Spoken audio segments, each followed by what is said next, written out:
Hi, my name's Rebecca Blackwelder. My family and I have been attending this church for 13 or 14 years now. I have a husband and 2 teenage children.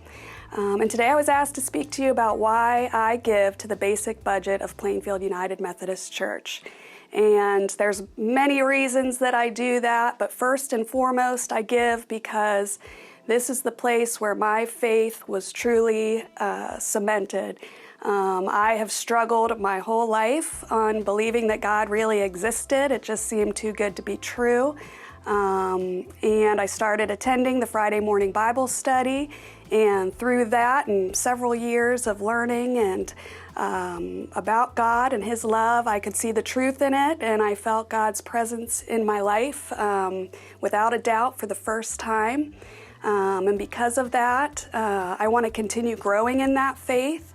And without the basic budget and all the things it provides, from live streaming to staff to electricity, that allows me to grow my faith. And also I think when you get to that point, you want to share that with others. So I feel most of you probably feel the same way. It's such a gift that we have. And I want this building, I want these people, I want this church to be here for others, for them to grow in their love and to find Jesus. The third reason I give is because I love knowing that when I give to the basic budget, I'm also supporting all of those wonderful missions that this church has.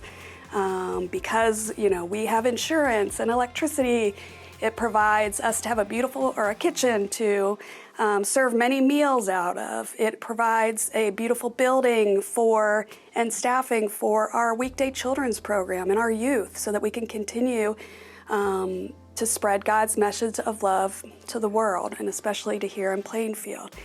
Many of you may know that my husband Mark this year went on disability for narcolepsy. And of course, as our main breadwinner, that was very scary for us, especially financially. So as you do, we started looking at our budget, what could we cut? And one of the first things that came to mind is, well, let's cut our giving to the basic budget at the church. That'll be the easiest for our family. But as the days went on and we prayed about it, it just didn't sit right to us. Why would we give less to God every month than we do for all our streaming services or our pizza budgets on Friday? And so we prayed to God and we said, God, we want to give to the church. You know that we don't want to cut it back. And if you could help us to do that, then we will continue to give. Here we are 10, 11 months out, and we've still been able to give what we've always been able to give. And thankfully, we've used that step chart through the years to kind of get us to where we are. But my point is that trusting God, He will provide.